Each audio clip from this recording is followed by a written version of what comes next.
Hi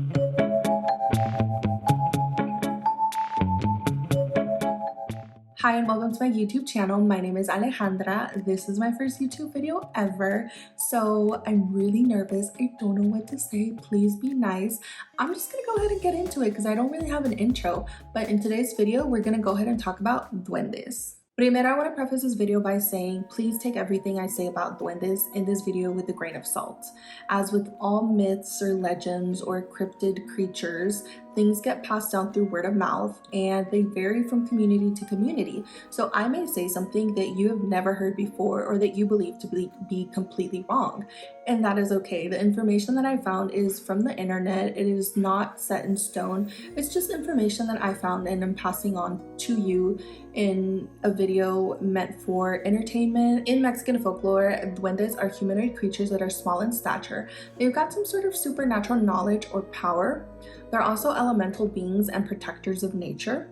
Traditionally, duendes are said to exhibit a mischievous and playful temperament.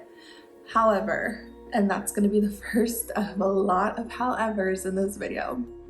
However, over time, and depending on who you ask, who's telling the story, duendes have evolved to become and do more sinister things. Demonologists as far back as the 16th century actually considered duendes to be a type of demon. So even today, you're going to hear some people refer to duendes as demons.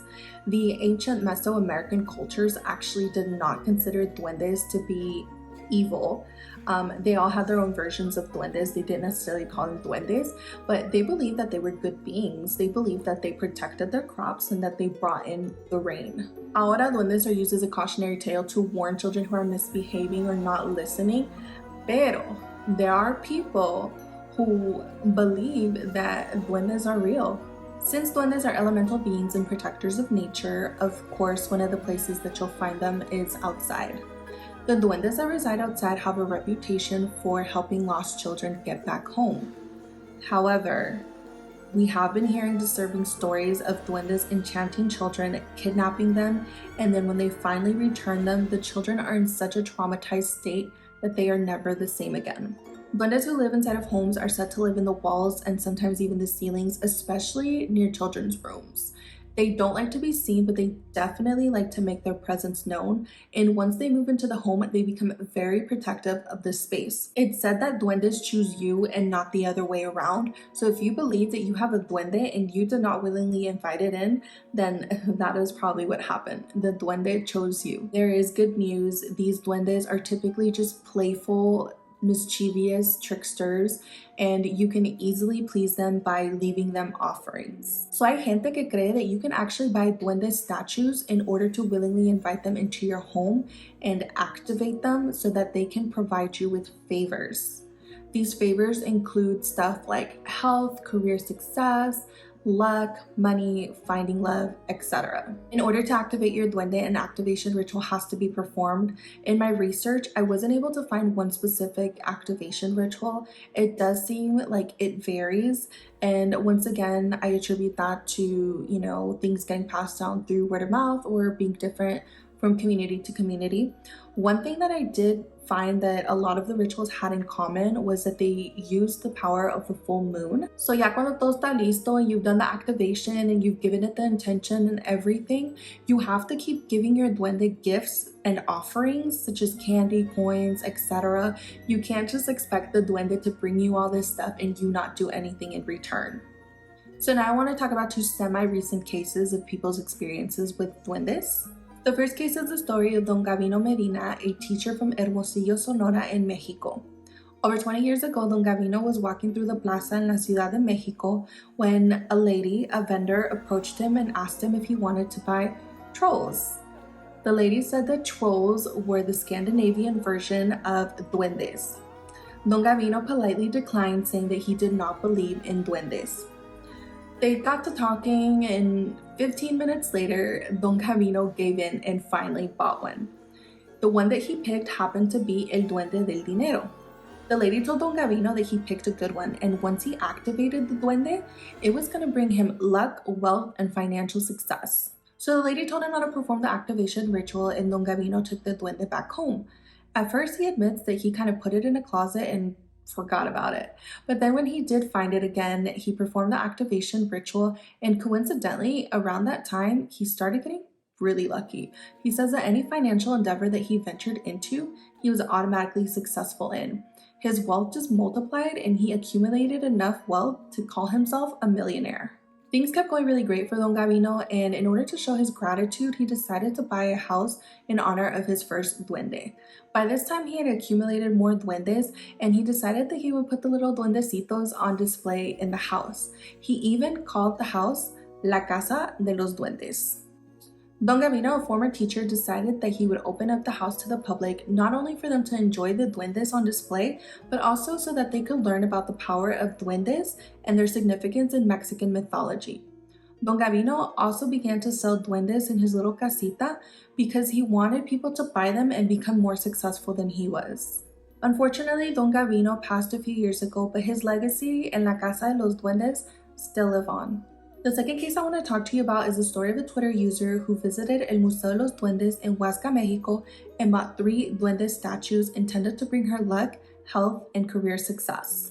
Once bringing the duendes home, she activated them by building them an altar that included quartz crystals, candy, and coins. Within a few days, she started noticing that things that she had just set down started going missing.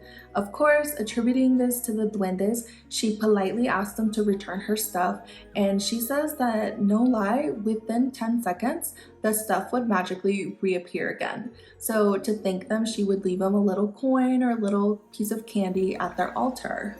So everything is going good, and she's getting used to the duendes until one day, not too long after the duendes arrived, her mom goes missing. Her mom actually had dementia, so this is very concerning. The family spent hours searching for her and they could not find her. Así es que se le ocurrió a la muchacha pedirle a los duendes to please help bring her mom back home. So she asked the duendes, and sure enough, not too long after her request, encontraron a la doña. Don't think that it was the duendes who took the doña. No, she just kind of wandered off. I know you were thinking that.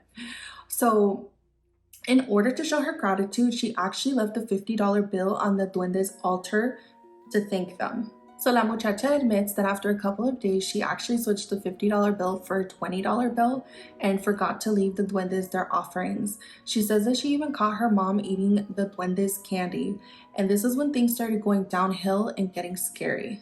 So the Twitter user says that at night, her and her family started hearing what sounded like little footsteps, things falling throughout the house, and even knocks on the door. In the morning, sometimes the sister would even wake up with little bite marks on her arms. Now, the Twitter user says that she had heard before that duendes liked fair skin, so she thought she was safe because she was more tan. Unfortunately, that wasn't the case.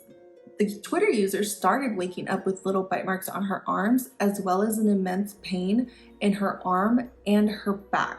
She felt a literal weight on her shoulders that she could not explain. So this is when she decided to reach out to a professional who was knowledgeable in otherworldly stuff. This professional told her that duendes can shapeshift and become invisible, and because of this, they like to hang on to people by their arms and sit on their shoulders and cling onto their shoulders. And he said this was the pain that she was feeling. So the professional suggested que encontrara una iglesia with double doors. She would need to go in through one door, leave the duendes in the church and tell them that she was coming back for them, and walk out through the second door. The professional said that this would help get rid of the duendes, so it's exactly what she did. And she does report that it did help, and she hasn't had any issues since. Now, she also goes on to say that you need to do your research. You don't need to bring these things into your home if you don't know what you're getting into. So I wasn't able to find a definite answer on how to get rid of the duendes. Much like the activation, information varied, and there were many things that you could do. Suggestions I found included doing what our Twitter user did, which was essentially tricking the duende by giving them an impossible task that couldn't be completed, meaning they would just never come back to your house. People who believe that duendes are demons believe that you can bless your home and this should get rid of them. Now, some people in my TikTok comments suggested that doing something disgusting is going to make the duende want to leave. So there's that. So I'm going to read some of the comments from my TikTok video that I thought just were very informational or scared me. So the first one says, my cousin was harassed by duendes. She got rid of them by eating a plate of food on the toilet. The act disgusted it and it left. What'd I tell you guys? Okay, this one says, my mom had a nephew who would always see them in Mexico, and he disappeared for weeks, came back out of the blue, and he came back crazy. I told you that too, didn't I tell you? Okay, this one is about tricking the duendes so that they don't come back home. It says, my mom told me to get rid of duendes, leave a basket woven, and ask them to bring it back full of water. And because it's woven, the water leaks and they can't come back because they can't fulfill the task. Okay, now this one creeped me out. It says, my grandma was 94. She was old but still sharp-minded. And she would tell us that little kids would come visit her, but we were all grown, 20 plus. I know. Okay, now this one's scary too. It says, my aunt got kidnapped by one and wasn't seen for days. After that, she came back with any knowledge, and ever since she didn't speak or walk and started aging really fast. And a couple years ago, she passed and no one ever knew exactly what happened to her. All I know is that she was a beautiful woman and she was always happy. After what happened, she couldn't do anything by herself and she acted like a zombie without any real emotions. That is really sad. That is really sad and really, really scary. Just because traditionally duendes were good creatures. Hasta se decía que there were no bad duendes. But it seems like we're hearing more and more stories of bad duendes. Okay, so that's it for the comments, but if you guys want me to do a video reading just comments from the video, let me know down below. I hope you enjoyed this video and I appreciate you stopping by to watch my first YouTube video ever. I will be posting more videos like this, so if you like this one, por favor regálenme un like and don't forget to hit the notification button so that you don't miss out. I'll see you guys next time.